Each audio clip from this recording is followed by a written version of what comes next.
Hello, this is Allison Brennan with Authors on the Air, and I'm absolutely thrilled to have Christina Estes here with me today. Um, I I was able to meet Christina.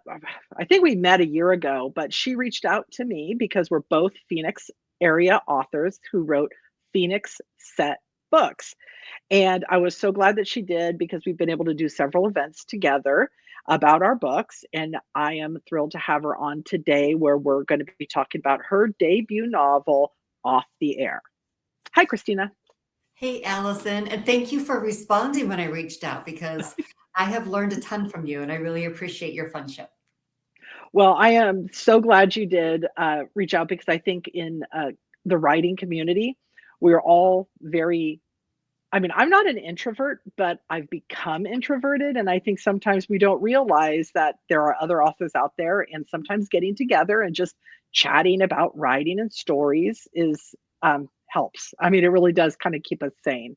So your debut novel came out last year, um, and it's called Off the Air. It's set in Phoenix, and then you have a second book coming out later this year, which we'll also briefly touch upon at the end. Because you're a debut novelist, I know a lot of people are going, "Oh my gosh, it's so hard to get published." Can you give us a rundown of first how you finished the book and then how you sought publication? Thank you for asking. I finished slowly.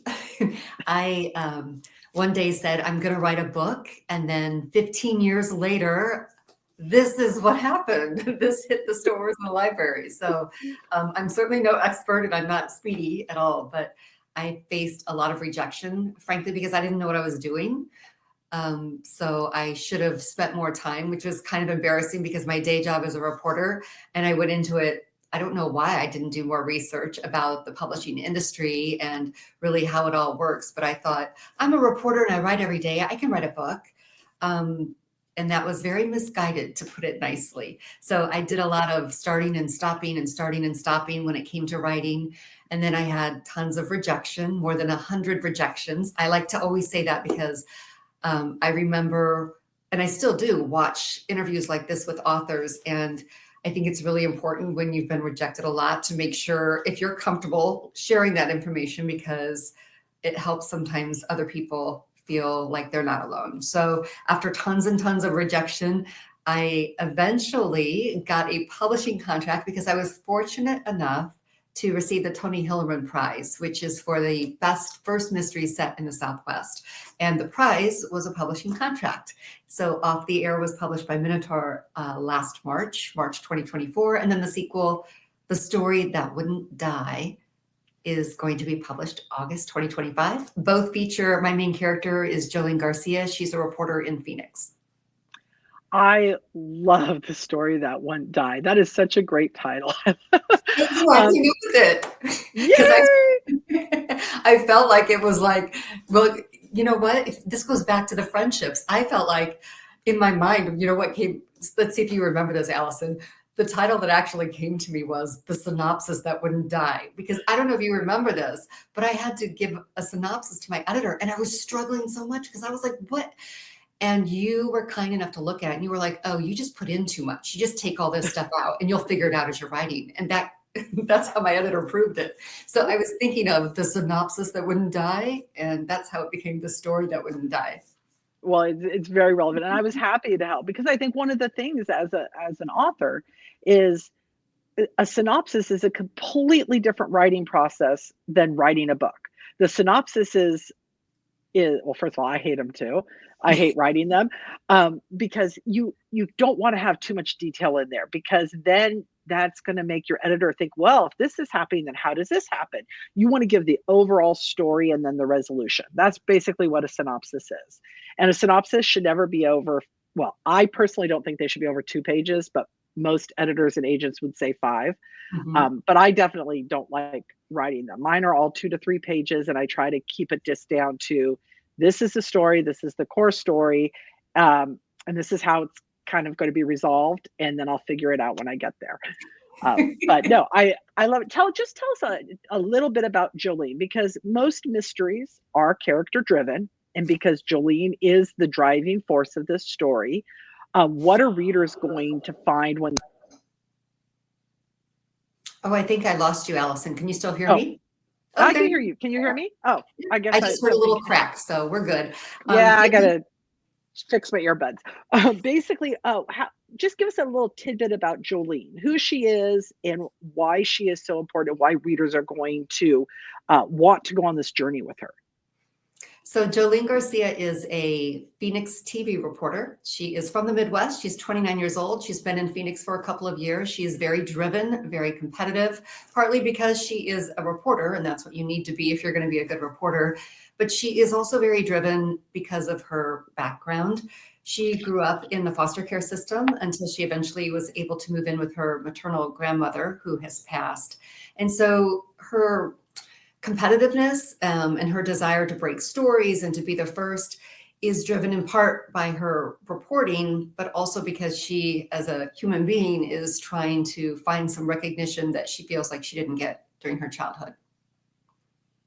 Yeah, well, and she is a very compelling character because she is so engaging. She has room to grow. She is kind of struggling just with who she is and where she is and how she's going to get to where she wants to be in the business of journalism. And I think everybody can relate to that. Anyone can relate to, okay, where am I how am I going to make this leap from where I am now, where you feel kind of stuck, to where I want to be, and you can see it and you can kind of you can attain it if you're just got that one break, and which is what they say in the business, you need the break in show business, journalism, whatever. Anyway, she is a great character, and I can't wait to see what you do with her in book two.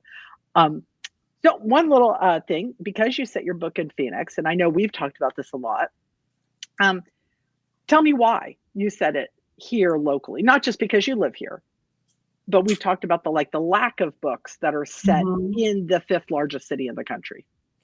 Yeah, I want to read more books set in Phoenix. This is my home. I've been here for more than 20 years. It's where I live and where I work. And I really get a thrill whenever I read a book and I recognize a location or a business. And I also wanted to, I don't, honor might sound a little cheesy, maybe pay tribute to the city, because when I moved here a million years ago, I never expected to stay. I moved here in the summer and I was like, it is hot and disgusting and brown and this is hideous. As soon as my 3-year contract in TV News is up, I am out of here. And here I am, because Phoenix is my home. This is where I have made lifelong friends, and it's my home. And so I feel very connected to Phoenix and wanted to sort of show Phoenix love. And so that's why I set it here. And it's also why I included real businesses and real landmarks. Well, and I think people that are local or people that have come through Phoenix or maybe grew up in Phoenix appreciate that. They like to see their home represented well and affectionately, because everything, most of the mysteries, they take place in Los Angeles or New York or some fictional little small town that is so cute and quaint, but you're right. Phoenix is not very well represented. I remember when I was writing the Lucy Kincaid series, and she was graduated from the FBI Academy, and I let my readers vote on where she was going to be assigned, because what office she was going to be assigned. I narrowed it to 4 offices, and then I did this like contest. I had my publisher set it up because I didn't know how to do that like Facebook voting thing. And my readers picked San Antonio. And I was Mm. kind of hoping that they'd pick Hawaii so I could go visit.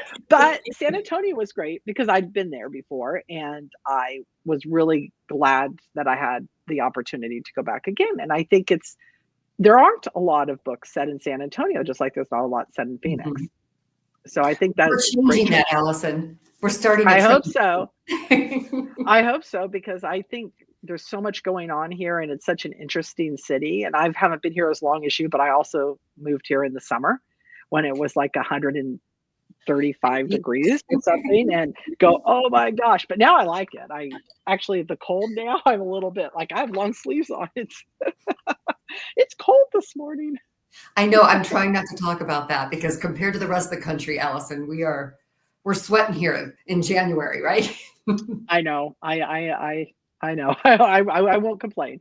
And spring training is right around the corner. That's the other big positive of Phoenix, is that we have all the spring training. So So your second book, now we had your first book. Your first book is out. It's out in Mhm. hardcover. It's out in audio. And I listened to the audiobook, which I loved your narrator. She did a fantastic job. I did I'm a too. big audiobook proponent now because I listen to them when I walk every day. Um, so your first book leaves Jolene at, well, obviously she solves the crime. This is a mystery. I'm not giving anything away. I just won't tell you what the crime, I won't give any spoilers away. So we find her at the beginning of the second book, which I'm assuming is available for pre-order as well. It is, thank you. It is available for pre-order. So The Story That Wouldn't Die is the sequel to Off the Air, and it actually picks up where Off the Air left off, which is Jolene and her favorite photographer, Nate, being sent to City Hall because the mayor of Phoenix is trapped in an elevator. And that actually happened here. So I, I wanted to, it is the mayor in the book certainly is fictional, but I just thought that was kind of cute inside info for people who are here. And I have to say, I was not the one that broke that story.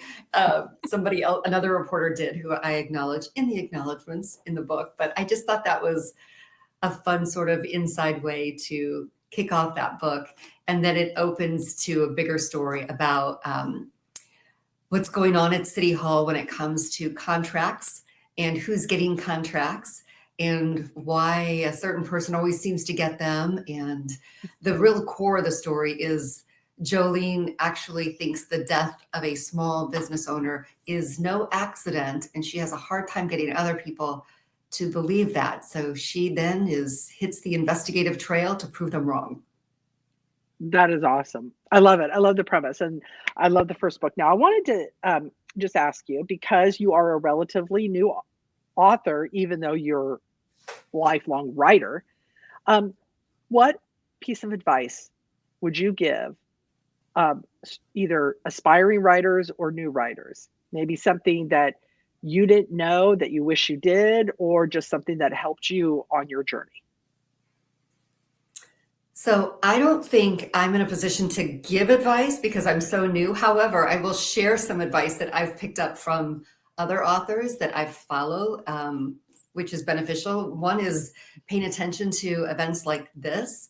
Go to your library and go to your local bookstore if you're able to attend author events in person or watch them, listen to them this way, because you really learn so much. And I'm so grateful that I am close to the Poison Pen bookstore in Scottsdale because they have tremendous authors. And I go to these events and I can ask questions. Like, I remember a year or two ago asking Michael Connolly, like, what he does differently now versus when he started as a writer. And it was this great nugget of information. And then I looked at his earlier books versus, because he's written tons like you have. Um, I could totally see the difference. Like, there's a huge difference from his first 3 Harry Bosch novels versus what he's writing now. It's like night and day. And I'm like, wow. So he was basically saying, let the characters do more of the action versus describing setting and that sort of thing. What about you? What do you do differently? Well, I remember Mariah Stewart, who blurbed my first book. I was struggling writing. I think it was my 7th book. And I remember at that time, her 20th book had just come out. And I posted on her page, I said, "Oh my gosh, I can't wait till I'm like you, where it's so much easier, because I am just so struggling over this book and I don't know what to do." And yet, and she called me on the phone. I was actually getting my hair done, and she called me and she said, "Allison, it never gets easier." Mm, And she talked me off the ledge because I was, you go through moments where some books are harder than others for different reasons. And she said, the reason it doesn't get easier is because as an author, every book you write, you are trying to make better than your last. And I think, like you illustrated with Michael Connolly, his earlier books were good, but his more recent books are, I won't say better. I hate using that word better, but they're probably a little bigger. They're a little deeper. They're probably a better written, better edited. I mean, it's just maybe better stories, more complex stories, whatever it is, but you're always trying to beat yourself in a way. because you never want to just rest on your laurels and say, oh, that was the best I can do, and the rest is downhill, because it's really not. If you want a lifelong career as a writer, you have to work hard on every single book. And sometimes it's a little daunting, and I can get overwhelmed because you have those mental blocks, and you're like going, oh my God, my career's over, I don't know what I'm going to do. But we get through it because we're professional writers, and that's what we do. So do you have anything else you'd like to share with potential readers? Well, I would love for them to either pick up a copy of Off the Air at their library. As you mentioned, the narrator is wonderful. And I'm really excited about the sequel, because this sort of goes to what we were talking about, is like, I can tell my writing has improved and the storytelling has improved. So I'm really excited about it. It's a whole different story. Off the Air was about this controversial radio talk show host, and his death attracts national media and becomes this big, crazy sort of thing. And the sequel is, I don't want to say quieter, it's more personal, I guess, might be the way to do it for her, because Jolene is just convinced this beloved small business owner did not die in an accident like everybody thinks. And so she's the only one. There's not national media coming down. Basically, nobody's really interested in pursuing this guy's death except her. So it's a completely different story, and she's evolving personally and professionally. And so I really love it. I don't know if I even answered your question, but No, you did. You absolutely did. Anyway, I want everybody to go to ChristinaEstes.com. That's her website. You can look at her name there at the screen, and just check out an excerpt in her blurb. And if you're local, you can get a signed copy at the Poison Pen, although they do ship everywhere, which is very, very nice. It's also my local bookstore. So thank you, Christina, for coming, and thank Authors on the Air for letting us have this time. And I will hope that when your next book comes out, that we could have a chat again. Thank you so much. It was really fun. I really appreciate it. Thanks, everyone. Thank you. Bye.